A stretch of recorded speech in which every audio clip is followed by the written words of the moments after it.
Good morning, Alex. Good Thank you morning. so much for the time to take this interview. We're going to start this interview. Maybe just briefly introducing yourself and your background. Sure. I grew up in California. I went to university in San Jose State University, where I majored in computer science. Yes. And it was around the time of like the first Silicon Valley boom, where I kind of started college, and then I was able to easily find really well-paying, tech work, Yeah. and got my start with startups. And then once the crash happened, that first like the dot bomb. Once that happened, I went back to university more seriously, got my computer science degree, and then worked as a software developer for a couple of companies. One of those companies died. The other company got sold for like $300 million. Wow. But as and there was a lot of hype. There was a lot of excitement about being in startups. Yes. And so I was like a mid-level software developer in that startup, which was sold for $300 million, which was quite a lot of money. Yes. And I was like, okay, amazing. But then my share was very little because by the time that company grew, it went through so many ownership hands, and like it was like half owned by Adobe. It had a huge investors. Like the CEO took a big chunk. So my take from that huge sum was only like 300 million. From 300 million was only like two months worth of salary, which is something that I could have gotten if I had worked for a bigger company. That would have just been my bigger salary from that time. So it wasn't that exciting as people made it out to be, like, oh, startups, right? Yes. So I started to do more and more. I was always kind of interested in doing my own projects. Yes.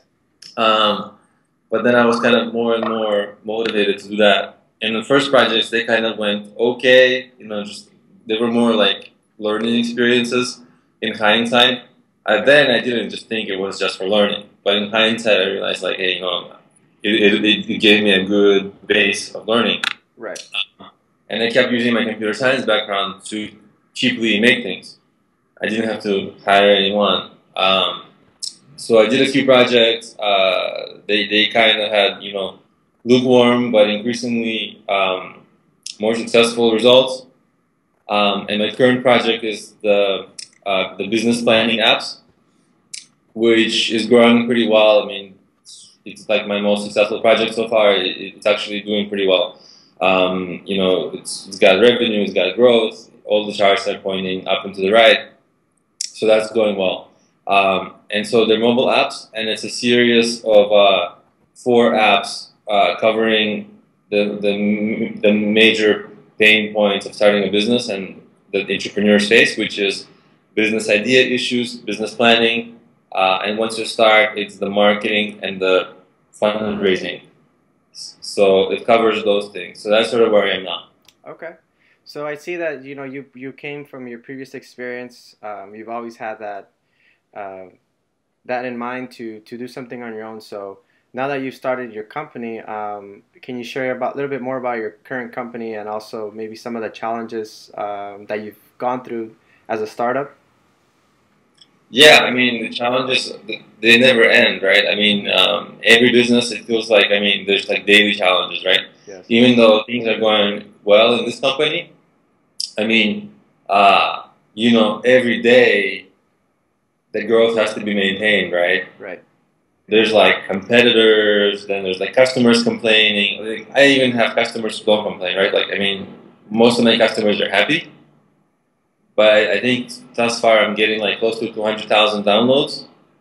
And even though most of the customers are happy, out of that number, there's got to be some unhappy people, Right. and they're usually very vocal. So then it's like I gotta like figure out how to like make them less vocal and make them happy. Yes. And then I got every day there's revenue starts from zero. So make sure the sales are, and it's not going to be going better and better every day. Right. There's down days, right? Yes. And I think the biggest challenge in having a company is that every day when you wake up, everything's got to go right? Yes. The product is improving, the revenue's got to be growing, the traffic has got to be growing, the servers can't break, Right. right? Like if you have working partners or employees, they got to be happy.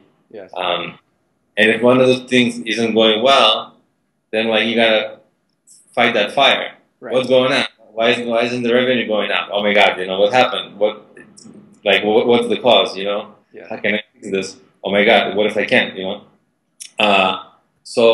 And there's never a day when everything's perfect.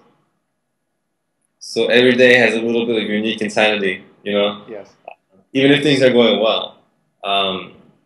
It's challenging, so it's kind of like you have to be comfortable in that. Okay.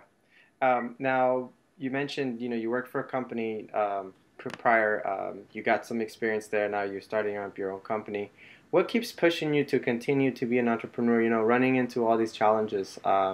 What is it that really motivates you as far as continuing that type of path as an entrepreneur? Working on your own versus going back to maybe another company or partnering up with another company.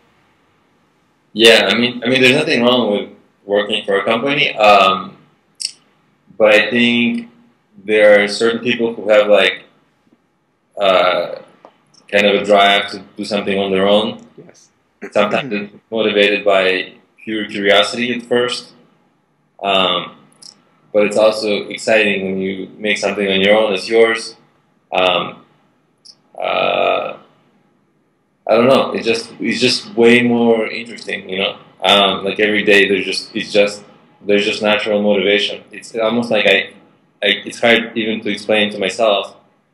But it's just the motivation just exists that much. It's just that much stronger. Because when I was working for a company, it was okay. There's nothing wrong with it, but it was just a job, right? But here it's more than a job. It's kind of like it's something I'm making. It's Right. like I don't know, yeah. Okay. And so as an entrepreneur, I guess my other question would be, what would be some of the things you would recommend to startups for the beginning phase? Some of the things that you were able to overcome. Maybe you mentioned the customer satisfaction. Of course, that's a primary focus because if you get customer satisfaction, then you have referrals, and in your word to mouth referral, I think is very successful. So you've been able to overcome that challenge. But what are some other things as far as maybe planning or some of the things that you prepared for your company before you launched? Well, I think the challenge everyone faces is the finances, right? In every one of my apps, it's like they're struggling to all the entrepreneurs on my apps because they're business apps. They're struggling to get money, right? Right. And sometimes it's like just a few $1,000s that they need for a certain piece of equipment, but they can't get it. And some business ideas they require like hundreds of thousands, right? But many people run into this financial issue, and most people never raise money. I never raised money for this business. I just started. That's kind of what I kind of recommend is, people just wait around until they have money to start, and they have this defeatist attitude of like, oh, I can't start because I don't have money, or I can't start because I don't have the right mentors, or I can't start because I don't have the support, or I can't start because of any reason, right? People find reasons not to start. And so I think it's like a very mental thing, because people who do, they don't have money, or they don't have experience, or they don't have like support, but they do it. They start, and it is extremely difficult. But they try. They kind of like chip away at it. They try this, they try that. It's like it might take longer. There might be some like learning curves for things, and there may be some failures, like real ones. The project might not succeed because it is at a disadvantage if it doesn't have money, but the biggest challenge is like the mental approach, because if you have that mindset, if your brain thinks in a way like I can't start because of some reason, yes, that defeatist thing, you already kind of lost, right? Like, right. Then you can't start for that reason. But if your mind works in a way like, right, I have this big challenge, big difficulty, Let's figure out how to fix it. How do I get around it? How do I overcome it, right? Because there's going to be hundreds of these, right? Yes. And people get money. Money goes so fast, right? I mean, you get like $100,000 investment. That's really just like one employee for a year or maybe two. But, you know, that's not that much. Right. Um, so the money is not really. I mean, sometimes if you really, really, really need something, a little bit of money can go a long way. But most of the time, it just goes fast anyway. Fast anyway. Yeah. So then that actually perfect because it actually ties to my next question is what is your take on crowdfunding, crowdfundraising for startups? So there's a lot of hype and excitement about it. In my experience, I've never tried to raise money directly through that, but I've had users of my apps who have tried raising money through that, and they all failed to raise money because their projects weren't that exciting. Because to really raise money through crowdfunding, you need an existing large Rolodex where you can tap your huge mailing list or something and say, "Hey guys, can you donate?" Or you have to have an amazing or exciting project, right? But it's a rare thing. Like most people's projects aren't exciting enough. Oh, I want to make a social website for sports or something. It's okay, but it's not that exciting anymore. Maybe 5 years ago. So most people's kind of projects, they don't have a lot of success. Yes. I mean, if you have like an amazing watch that does something and it measures your temperature and it measures tells the future, right? something really cool, then of course crowdfunding is like really interesting and it can get a lot of attention. Yes. So you have a project which can get a lot of attention, or if you can somehow bring attention to it. But if you can't, sometimes the platforms by themselves aren't enough. You have to be also you have to have a way to bring a lot of attention to your crowdfunding page. Otherwise, it becomes kind of like a waste of time. In my experience, but I mean, obviously, many people have raised money that way. So right. I mean, yeah, like I think there's been so many projects I've seen on for example Kickstarter that have been very like you said, they're something new, something exciting, like a watch who reads your temperature, or tells the future. That actually be pretty cool, something like that. And now, as far as for example, just another question. Just curious to know a little bit maybe more about yourself. What would you do? Let's say, for example, if you won the lottery. What would be some of the things you'd love to do with those funds that you like to share with us? I've been asked this question before in different forms, yes, in like different interviews, and I gave the most boring answer, and that I would just keep going and doing the same thing because I need to see this project through. Yes. But I'm not happy with that answer because it's a little bit boring, right? But the thing is that to have to really to build a company, you kind of have to have such insane focus that you have to kind of take everything else and you're almost out, right? Right. Like these almost I used to play guitar, I used to play a lot of soccer, but these things take time, right? And I had to almost put them to the side a little bit, just to devote as much time as possible to my project. So in a way, I've kind of taken all my. I became really boring, right? I don't. There's nothing I do. So it's kind of hard to switch. Now I'm a boring guy. I find that really awesome. You said you mentioned you play guitar, or you used to play guitar. Good. I was better in soccer. Okay. Everybody was like, oh, oh no, the guitar. How often do you take risks, and do you have any which you regret that you took? Well, I mean, starting things risk, right? Because I could be at a job, making money as a software developer, just it makes good money, right? Right. So that was a risk because I had no funding for this project. I just did it, right? So that was the risk, and I mean, and it was like it wasn't that calculated. I didn't know what was going to happen, because some businesses there you can kind of predict a little better. Like in a restaurant, you can count your expenses. You know what you're going to encounter. Right. But in like mobile apps, nobody knows, right? It's too new.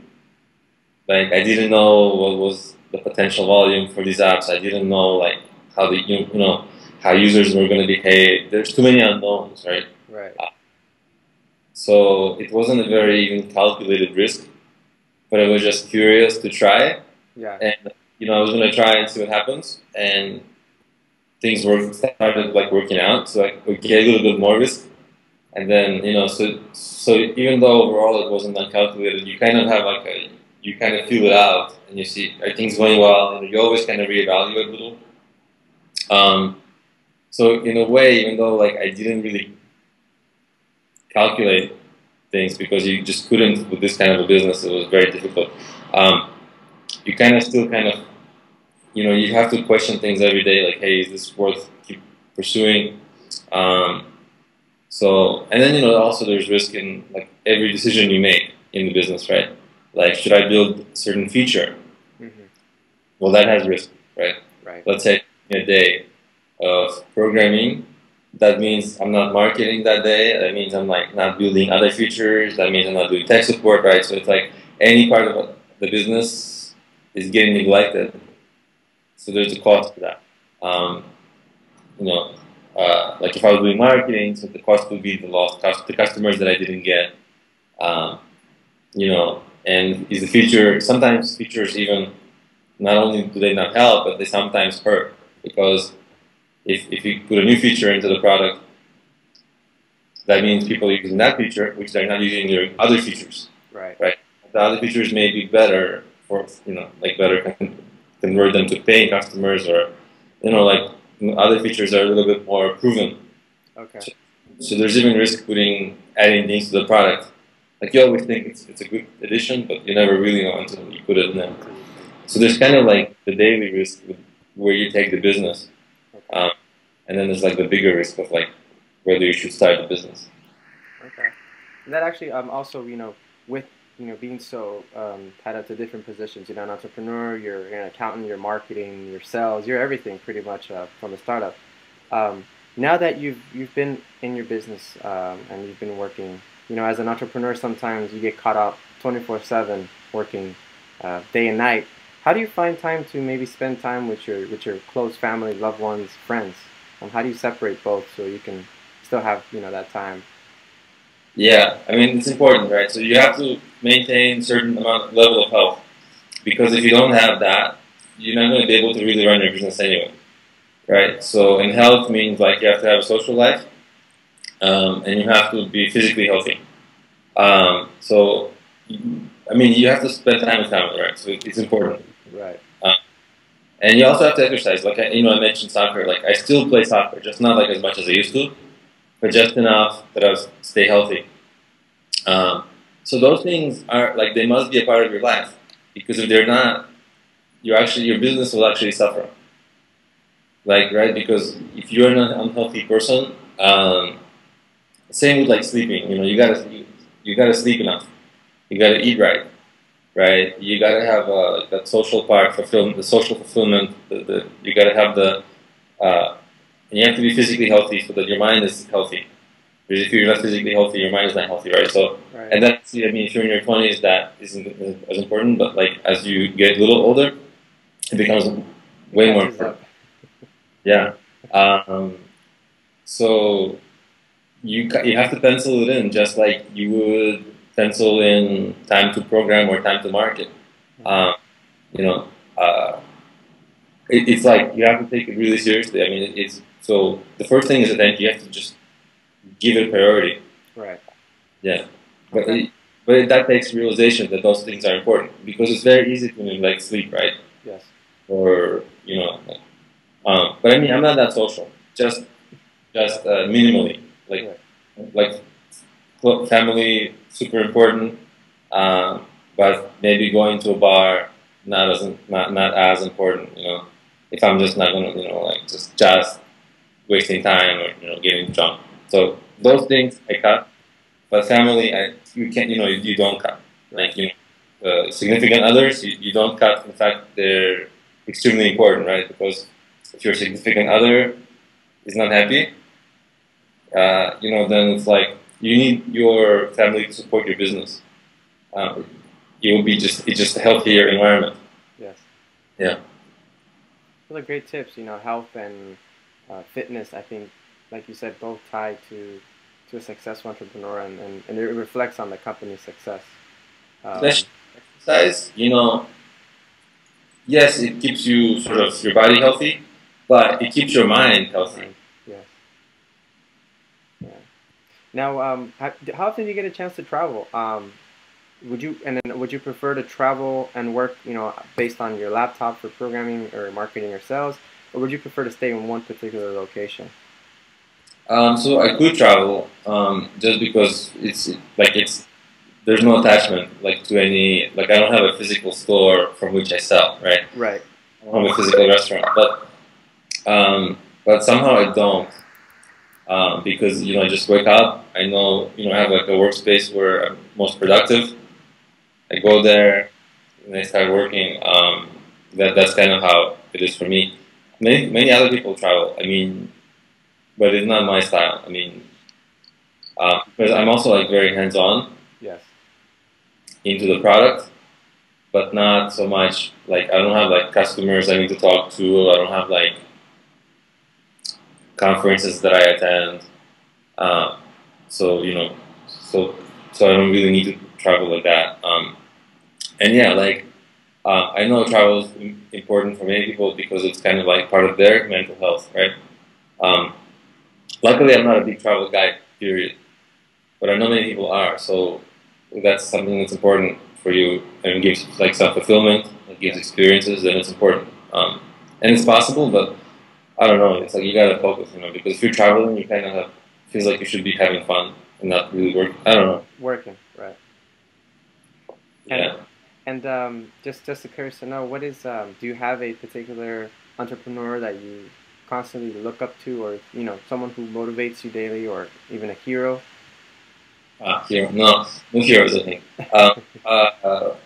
It changes a little bit. I try to learn a little bit from everyone. Yeah.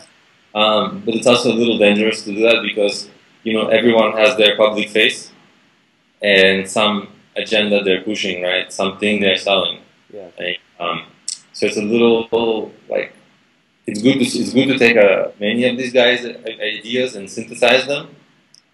But it's not good to just follow completely one person because their worldview is also affected by their business and what they're trying to sell and things like that. Yeah. So, but the person I really learned a lot from was Jason Calacanis. Okay. In your area, and he has a podcast or a YouTube show. Yes. So I don't know. I'm sure you're familiar with him. Yes. Yeah. I learned a lot from him. Actually, very early on, I met him at a conference, not a small thing. And I pulled him aside just for 5 minutes and asked him about the project that I was working on that time. And in 5 minutes, he gave me the whole marketing strategy for that business, which really worked. And I really got respect from him from that, just because I also met him personally, and same with Gary Vee. I met him personally at a small conference and few years ago. And he was very friendly. He was kind of his style. Yeah. But at the end of the day, they all push their personal brand, and it's I listen to them a little bit, but then I kind of have to go and do my own thing. Right. And then just maybe some final tips you would give to entrepreneurs and startups. We've discussed a little bit about the challenges with customer service, the health, We've also gone over a little bit about being able to understand some days you'll have bad days, some days you'll have good days. What are maybe some final thoughts that you have as far as for any other startup entrepreneurs? Yeah, one thing that really actually I would do with every business that I have in the future, and I did with this current business that helped me a lot, was um, we really focus on customer service Okay. because it allows you to sort of discuss and meet your customers, which would kind of give you the greatest sense of your target market, right? Mm-hmm. They probably you just have conversations with them, just kind of like you and I are having about their needs, right? And so then you would be able to build a product exactly that fits their needs, how they need it, how they want it, and you would be able to market to them when they need it, right? So there would be no guessing, right? So you would have that really deep knowledge of your target market, Yes. which it's like the most amazing advantage you can have for your business because they will literally tell you what to build that will make them happy and that they will buy. I mean, they won't put it in that phrasing, but you'll get that sense from them. Okay. And so there will be no guessing, right? And your competitors, they'll be a little bit like stabbing in the dark, right? They'll be guessing. Maybe this feature will work. Maybe this feature won't work. Right. But you'll know with more certainty. Like it will never be 100% certain. Right. You'll know with more certainty. So in my apps, for example, there's a feature. Now it's only in the paid apps, but like in the beginning, I was doing it for free. I would like literally help people like plan their business on the app, right? Right. Like via chat, right? Yes. And so I would get to know exactly what kind of businesses they're starting, what the challenges that they're having, right? So I could features to that app, and like the features that I discussed with people, right? So like for example, a lot of them didn't know how to plan their business. So I added an article how to plan their business right into the app, and that article like was really helpful to the growth of that app. I didn't really talk to the people, so um, so really you gotta figure out how to deeply know your target customer. Target customers. Okay. Only will you be able to make a product that better pleases them, Yes. you'll be able to better market to them. Okay. Sounds good. Well, you know what, Alex? Thank you so much for taking this time and this half hour of time of yours. Great tips you've shared with us. Definitely very helpful for a lot of entrepreneurs, startup entrepreneurs, and even small businesses. And we wish you the best with the company. We'll keep in touch with we'll keep following the company, and we definitely wish the best and the growth of the company. Thank you. Thank you for having me on, and I'm glad to share. I hope it was helpful. Yes, definitely. Thank you so much, Alex. Thank you.